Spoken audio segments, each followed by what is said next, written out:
Hey everyone, I'm gonna try out something new this month with my newsletter. Obviously, it's in digital format, video format. One of the reasons I'm doing this is I find that it's a lot easier to express my ideas and it's a lot more efficient as a medium of communication versus writing it all out, which I find takes a lot more time and people just generally don't watch as much. And for you, the listener, or the viewer, I guess, depending on how you go about consuming this content, is you're able to listen to it in a lot more dynamic environment, as well as being able to hear me express verbally my ideas, which I think adds a level of clarity that is just not there before. So, with that said, let's get into it and let's get into my learnings over February and March. So I'd like to start off this newsletter with something one of my friends, Carlos, tweeted about that I found very interesting. And that was the quantum mechanical nature of the way you live your life, right? There are two states that you can exist in. Zero being living for the moment, and one being living for the future. And there is no superposition. So I guess it's more of a binary rather than a quantum mechanical model. But nevertheless. And one of the things that I really like about this thought is the fact that there is no balance, there is no mean, there is no like middle way. You have to make a choice between one or the other. And I find that a lot of people that I talk to generally struggle with balancing and talk about sacrificing this for this, this for this. But I think that once you really take on the mindset of I'm either living now or I'm living for my future and to get better, the choice becomes a lot clearer as to what you should pick, and you're able to differentiate between people who are living in one state or the other and who you should surround yourself with. And it also makes your daily decisions and choices on what you do with your life that much more clear. And so I think that's a very helpful mental model when thinking about, should I do this or this? Or should I work on this project or this project? Even the little decisions that you subconsciously make, having that model of either 0 or 1 in your head makes that decision making matrix a lot simpler and a lot clearer as to what you should do.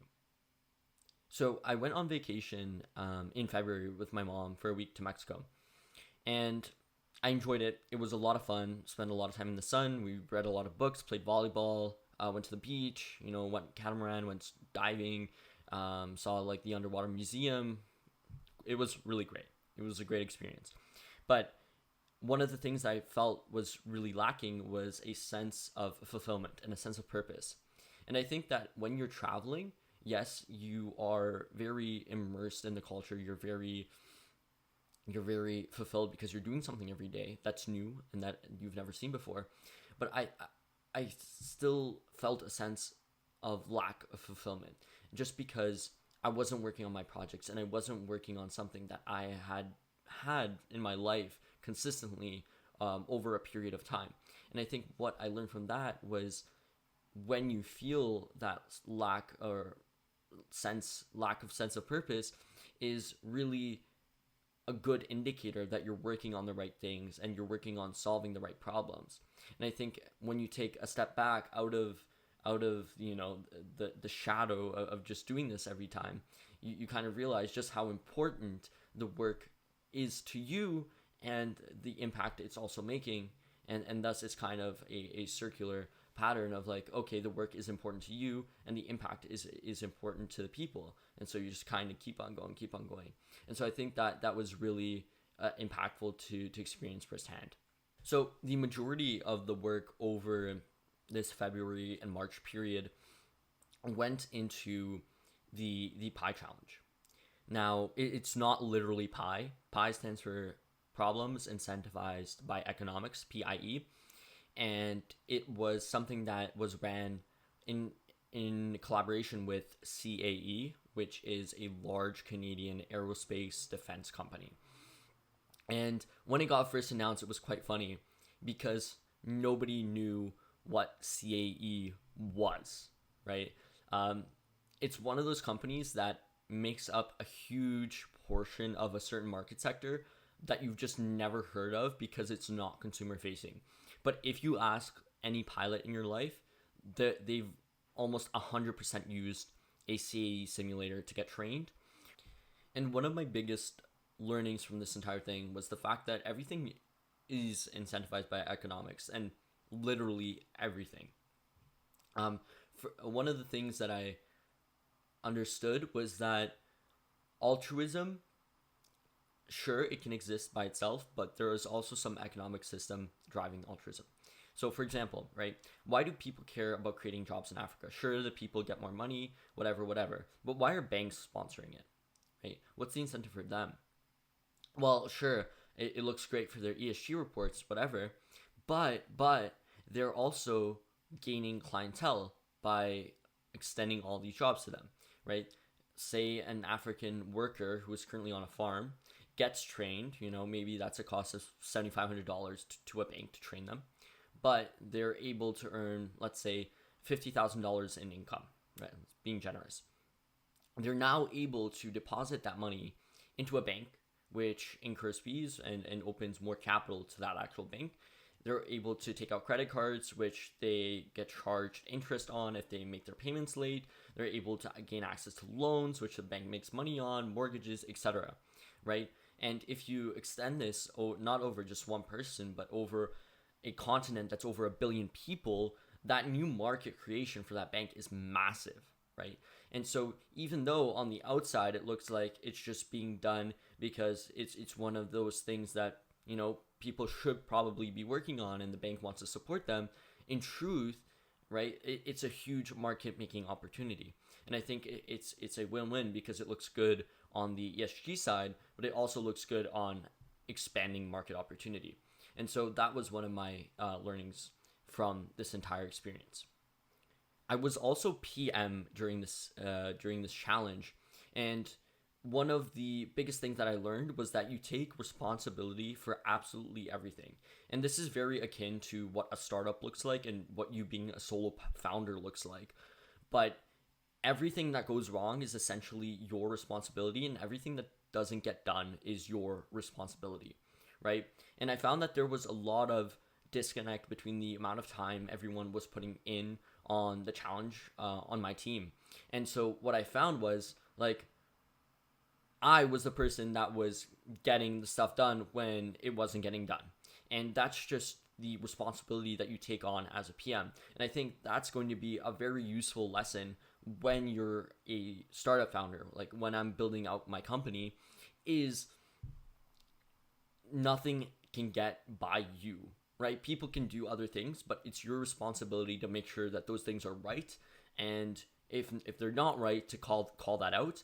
And if the person is not willing to make that change, you have to go do it, because otherwise nobody else will. And that's, detrimental to your mission, especially if you're cash strapped, if you're trying to get clients, right? It's ultimately up to the founder, right? Because they're the person trying to advance the company.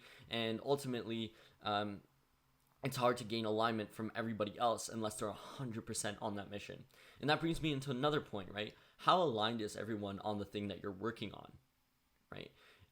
The hiring decisions you make are so incredibly important. And I think that being a team of 3 is literally like a startup, maybe a CEO, COO, and like CFO maybe.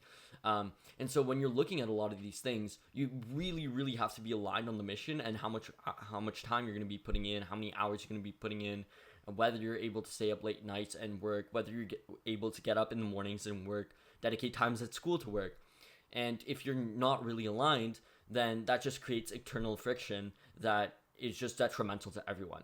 And so I think one of the most important lessons that I learned was you have to understand what the other person is aligned on. And if they're not on the same operating level as you are, and they're not as mission driven as you are, then that's just something that is not going to work out, and you have to look for other people and meet a bunch of cool people. And I think one of the things that I saw there was just how inspired I was by everything going around me. Like, you meet people that are working in different industries and things that you've probably never heard about, even though you've tried to learn as much about everything as possible. There's so much wealth in the universe wealth of knowledge in the universe that it's just impossible. And so you have these mind-provoking conversations all of the time with literally anybody you meet. And I think that's one of those things that conferences just always provide that online will never will. It's just the serendipity of conversations that you're able to have with really interesting people that can open doors and open opportunities for you. And I think that's why a lot of universities are so geared towards, high performing, high functioning people, is because all of these people want to gather in one place and share ideas and work on cool shit. And that's why places like Stanford and MIT and, to a somewhat lesser extent, Harvard and some other Ivies are a gathering place for these high performers, right? People just want to be exposed to other people that can open up doors and open up opportunities. And that's why everyone wants to go there, right? One of my biggest learnings from this entire thing was the importance of community. So the context was I was living with 9 other people that were just super high functioning high schoolers, just like I was. And I think that in that time, you get to understand how these people function and what they do every single day to get to the point where they are, right? And when you're in that environment, the natural thing is like you want to get to their level. You want to push. And because it comes from a place of love, right? You love the other person so much that you're just fundamentally interested in them having success.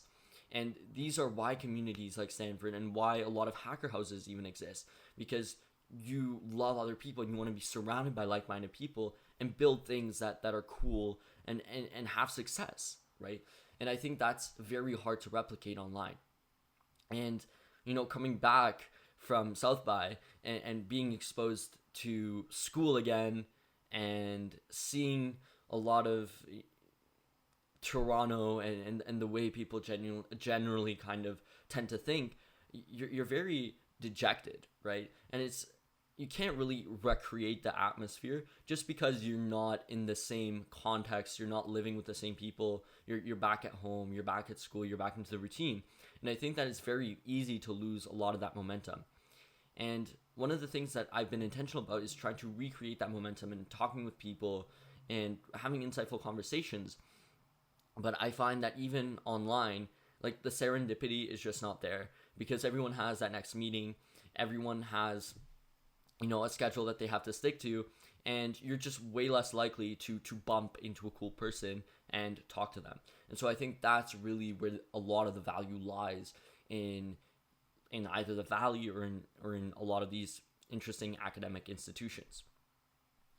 And so on the AgTech front of my project, one of the things that I realized really quickly in talking with people is just how little you know, right? You can walk into this room full of farmers thinking you can solve all their problems with some cool technology device that you implemented or found, but really they don't care about anything you have to offer them because you don't really understand the problem.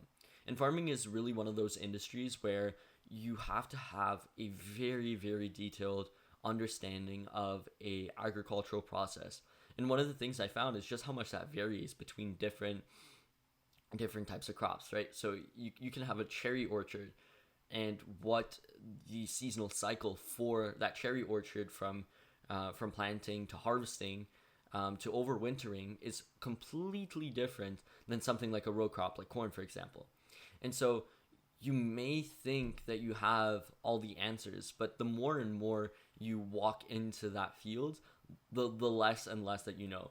But I think that's really where farming kind of hooks you in, because you're hungry for more information, you're hungry for understanding, you're hungry for insight. You want to know what problems farmers are facing and how you could actually go about solving those problems and delivering value to farmers and really addressing their needs. And I think this is one of those markets that unless you build specifically for a farmer's need, your product won't get any traction at all. Simply because it's so tight already. I think the margins are like 6%, right? For the average farmer. No, actually for the top quartile of farmers. So if the top quartile of farmers has an average margin of 6%, Imagine what the entire industry is looking like. It's very low. And so unless you're building for a specific user need and have a product that is able to deliver high ROI within the first couple days on the field, it's just not going to build traction. And so I think that's where I've gone wrong in a lot of my thinking, is thinking that, oh, I'll just solve this problem, when it's so many layers deeper than that. And I'm just currently at a point of trying to understand what are the different types of problems that farmers are facing, and possibly technologies that we could leverage to solve them. And this isn't really even an advocacy of use of specific technologies, right? You do what works and what is likely the most efficient way of solving that problem, which I think is really a sort of earthshot mindset to have. So if you do know any farmers, or if you do know anybody in the agtech space that would like to sit down with me, just hop on a call and facilitate that learning, and offer insight on how on the different challenges farmers are facing, I would love to have that. I think that wraps up my newsletter for this month.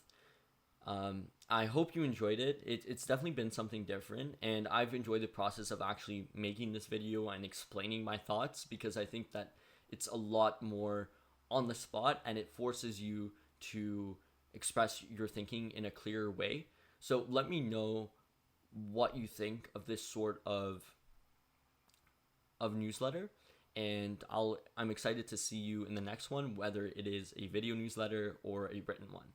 Peace.